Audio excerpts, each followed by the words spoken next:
Hello everyone, it's me বৃষ্টি আক্তার। আজ বাচ্চাদের পুষ্টিকর খিচুড়ি রান্না করে দেখাবো। আমি কিভাবে রান্না করি সেটা দেখেন। তো প্রথমে চাল ধুয়ে, তারপরে মুগ ডাল, তারপর মসুরির ডাল ধুয়ে, তারপরে সবজি দিয়েছি, তারপরে হলুদ, তারপরে আদা, ধনিয়ার গুঁড়া, পেঁয়াজ পাতা দিয়ে সব মিক্স করে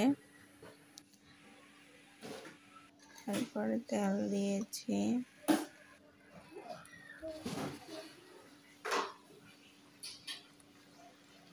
তারপর প্রথম সব কিছু দিয়ে কষিয়ে তারপর পানি দিয়ে দিয়েছি।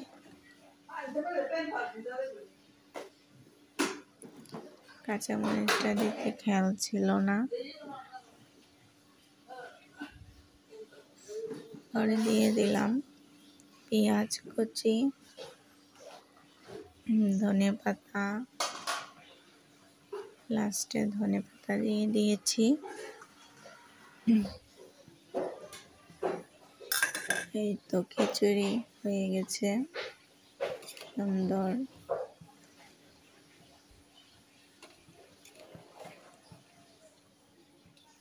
খুবই পুষ্টিকর খাবার এটা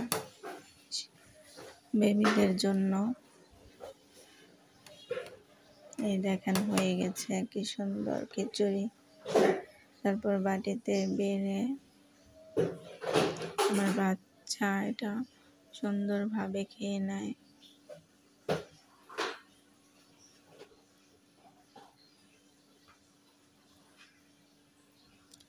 এই দেখেন খাওয়াচ্ছি, কি সুন্দরভাবে খাচ্ছে।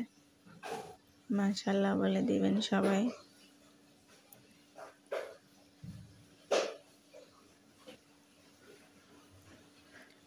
আর চ্যানেলটা সাবস্ক্রাইব করে দিবেন।